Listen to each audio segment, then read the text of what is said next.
Hey everybody, hope you're all doing good, staying happy, healthy, and safe during quarantine. So this is the part 3 video, and I'm painting up these Hadross Wrath of Kings minis, and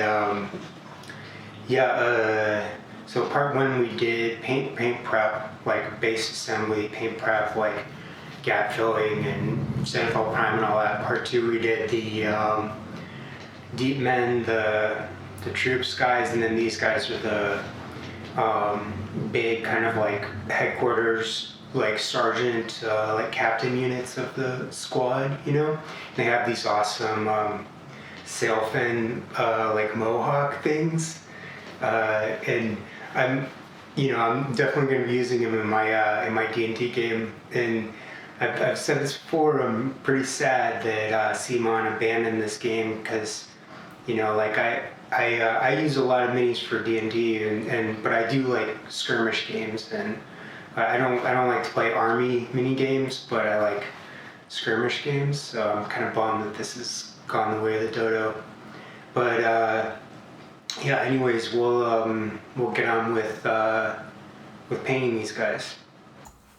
So first up, what I'm going to do is I'm going to break out the wet palette, and then I'm going to start mixing up some flesh tones. And what I'm using here is I'm using a few different kinds of paints.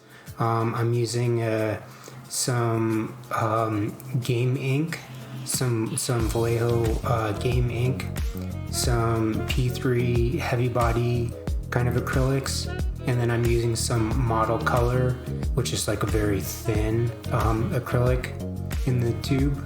And then I'm just going to mix all those together to get some bluish kind of flesh tones. And I'm kind of going for like a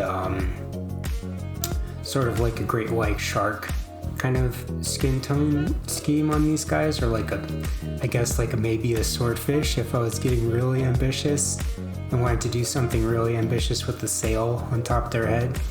But I'm just gonna kind of put some tone down on these guys, and then the game ink is gonna kind of thin things out, and it's gonna run into the cracks and sort of bump down the opacity of the more like heavy body acrylics. And then the acrylics are gonna dull down the glossiness of the inks. And I'm also trying to kind of sketch in a few highlights.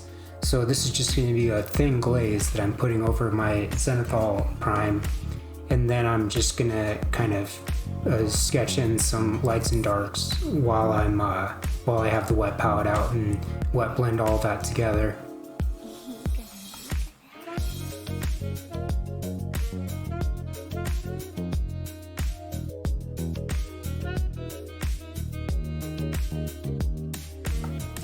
Next up, I'm going to be putting a glaze of some green game ink over everything that I decided was going to be leather on these guys.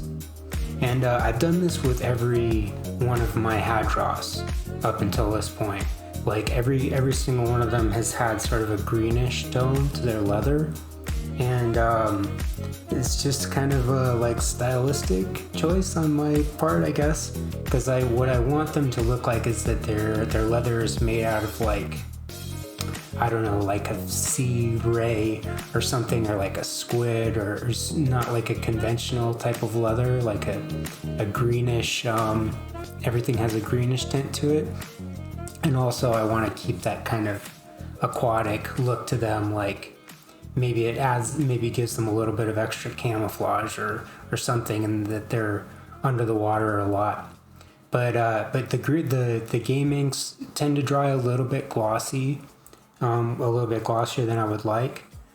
So I'm gonna do this as a pass for the first pass, specifically because I want to bump down the opacity later. But I just want to get some general tone down as something to work from as I go on to keep developing these leathers. I'm gonna do washes on everything to sort of get like a base layer to work from.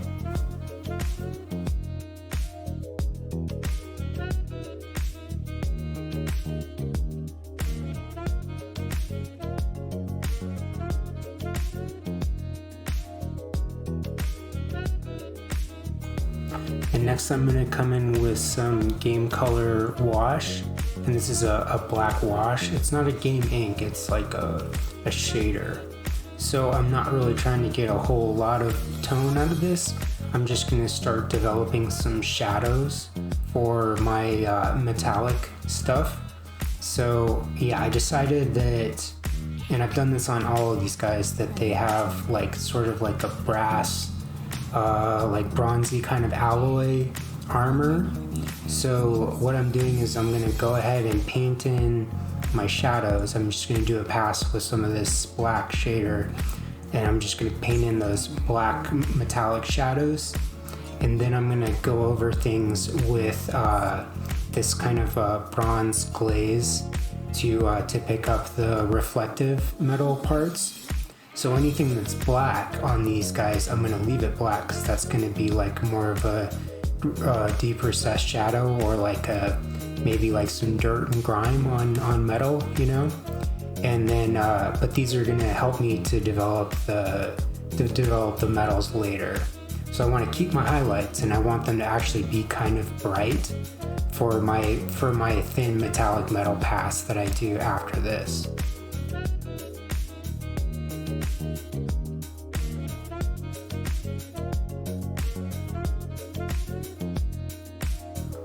So next up, I'm going to go in and start developing those flesh tones a little more.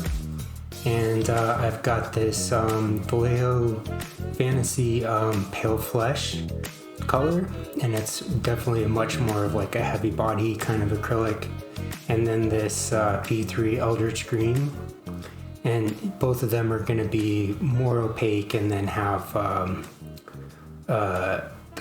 better, thicker coverage than what I've been using up to this point doing the washes. So I'm just going to come in and start developing the highlights on my flesh tones.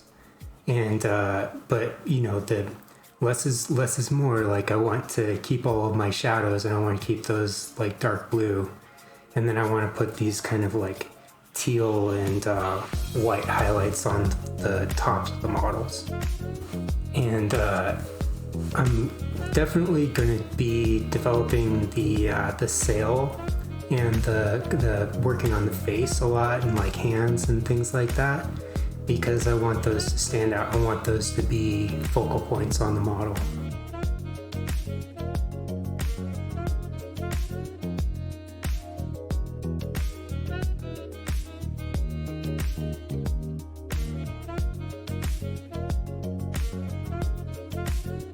But I want to make sure that by the time I'm done using the wet palette that I've gotten rid of all of the coffee staining.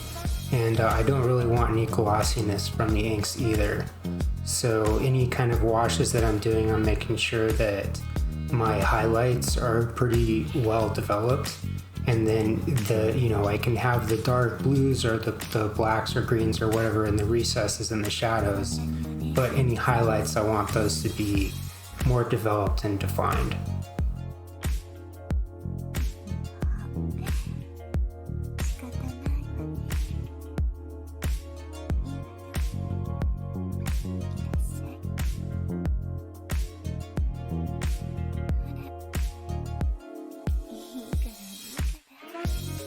So you can see how these game inks have dried a little bit glossy, and I was planning on that, and I thought that was going to happen. So, but the solution is simple. I'm just going to glaze over it with some Vallejo Model Air, and the Vallejo Model Air is it's thin and runny.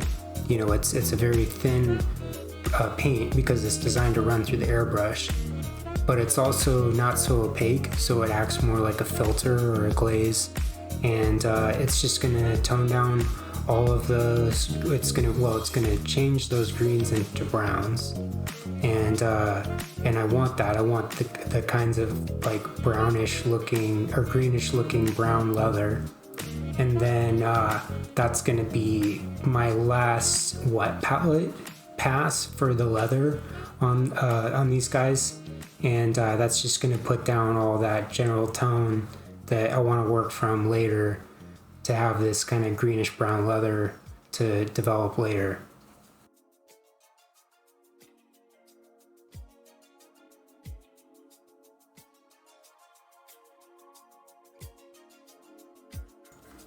So for one of the last steps that I like to do on the wet palette, or I like to do it last, is I'm going to do some metallic metals. And it's just because I don't want to contaminate the other paints on my wet palette, and or even like the water that I'm using when I'm in between like cleaning the brush and stuff. Because those little metallic flakes, they're like mini paint herpes. You know, they get everywhere, and it's like hard to control them. But I'm not gonna do a thick pass of this stuff. I'm just gonna do some highlights. So I've preserved all of my zenithal highlights this whole time, and now I'm just gonna go into the kind of like upper highlight parts where I want the reflective metal stuff to show, and then I'm gonna go over that. But I'm gonna leave anywhere that's supposed to be metal that is like black from the zenithal prime and my little pin wash of the black shader. I'm gonna leave that nice and dark because I only want the metallic metal pigments, the shiny metallic highlights, to show on the parts where it's like supposed to be raised up and actually reflective, and everything else I want it to be like a dark shadow. And yeah, again, like contrast is your friend when you're looking at little dudes from 3 feet away on a table. So yeah, I'm just gonna go over everything that's supposed to be metal, except for like the parts that I want to be steel on the weapons with this brass. So now I'm gonna patina the brass. So I'm gonna use some of this verdigris glaze, and then I'm gonna use some of the P3 Eldritch green that I still have on my palette, and I'm just gonna go around kind of working that into the brass to make some kind of like patina, brassy rust effects.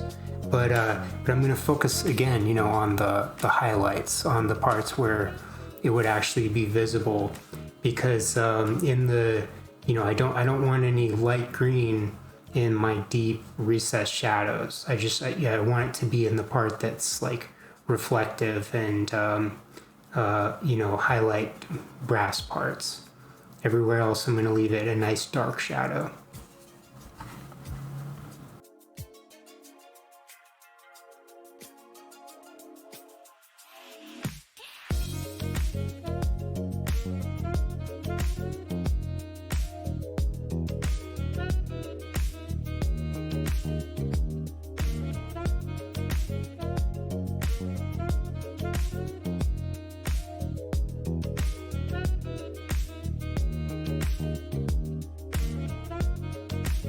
And last, the one thing that I forgot is I'm gonna put a little bit of this kind of pink shader in the one guy's mouth that has his mouth opened up.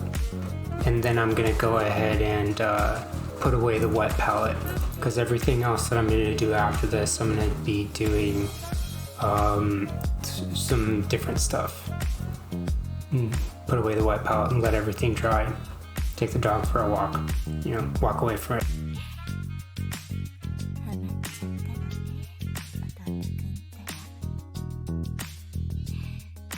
So I went ahead and let everything dry overnight, and then, came back to it the next day. And I was looking at these guys, and I already had the plan that I was gonna do a little bit of dry brushing on these guys. But I had I have another bronze that's a little darker, and I decided that I wanted to darken up the bronze on these guys. So I was just gonna kind of come into areas that were supposed to be in the shadows, and then kind of darken up my shadows with that bronzy color. I don't want to get rid of the green like patina. I just want to tone it down a little bit. I don't want it to be quite so bright and bright green, but I am going to leave the bright green on like the tops of the armor. I'm not going to try and tone down the the highlights, my top highlights, I'm just going to try and add to the shadows a little bit. So while I was doing this, the whole time I was doing this, I was listening to Horror Babble, which is a great YouTube channel, and I was listening to Shadow over Innsmouth, which is the short story that inspired the movie Dagon, and it's about this town that sort of gets taken over by this cult, this like sea cult, and it was great to listen to while I was doing this. I'll let you hear like a little snippet of it. Thingamajig as Wallachy given. Hey boy, and what did they all howl on May Eve, and again the next Halloween? And why the new church parsons, fellas as used to be sailors, wear them queer robes and cover themselves with them gold-like things Obed brung, eh? The watery blue eyes were almost savage and maniacal now. The dirty white beard bristled electrically. Old Zadok probably saw me shrink back, but he had begun to cackle evilly. Sorry about all the dryer noises. My painting area happens to be right next to the laundry room for some reason. So now I'm going to go in with another P3 paint. I'm going to use some of this cold steel, and I'm just going to go ahead and do the same thing. I'm going to dry brush on these guys on the weapons, and then try and pick up some of the highlights, the reflective metal parts, and I'm going to leave the shadows nice and dark. And I'm not even cleaning my brush in between these. So I just have like a couple of different little kind of crapped out dry brushes, some flats that I like to use for dry brushing, and I have them over, sitting there ready to go. So now I'm going to come in with a different lighter brown, and I'm going to go ahead and highlight all of the leather stuff, and I'm just going to dry brush it and then do like a little bit of edge highlighting later. But I did switch brushes because I want the brush to be, dry, and then I don't want to contaminate my leather with those metallic flakes. So the one that I was using is gone. This is just another different crapped out flat dry brush that I have. But by the time I was happy with how all of my dry brushing looked, like the details of the sculpt were popping out and stuff, I felt like I had lost a lot of that green that I had tried to put into the leather. Like, it was in the deep recessed shadows, but I guess I tried to pick out the details so much with the dry brush that they were just kind of gone in the leather.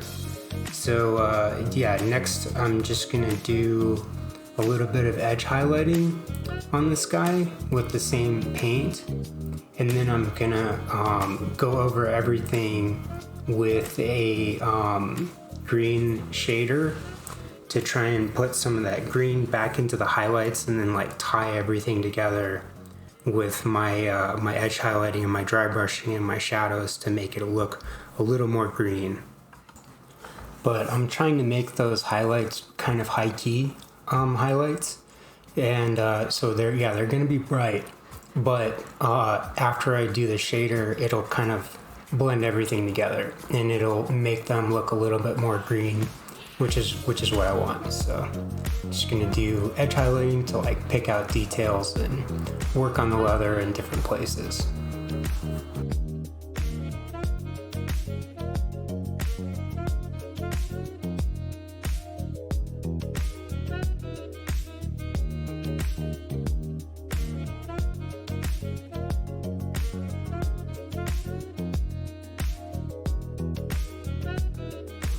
So the shader should sort of tone down all those highlights and then just sort of blend everything together and add some of those greens back in.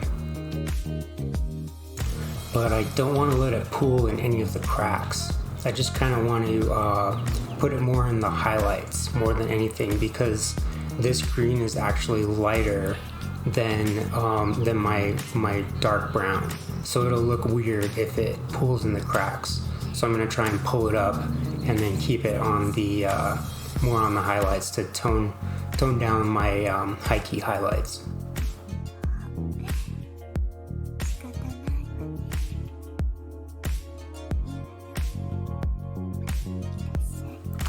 So yeah, that's gonna be it. I really like these guys. I think they look awesome. You know, they're just like really cool looking sculpts, and I like pirate stuff. You know, they're definitely gonna see some use in my D&D games. I'm a little sad that Wrath of Kings, the actual skirmish game, is kind of gone the way of the dodo. But in part 4, we're gonna do basing on these guys, and I'm already seeing a few little things that I'd like to do with these guys, just doing the video editing. I might even do that in part 4, but I think we're gonna do like some kind of rocky coastline basing, some like, you know, a more maritime, nautical kind of theme stuff. And yeah, that's gonna be it. But thanks for watching. Welcome to all my new subscribers. It's been really cool to see my channel grow so much in the last few months. You know, I shoot my videos with my phone, and I edit them with free editing software, and some of them have like thousands of views. So it's been really cool to see that. But yeah, take care of yourselves, you guys. Wash your hands, brush your teeth, don't pick your nose, clean your belly button lint, look both ways when you cross the street. Just stay safe.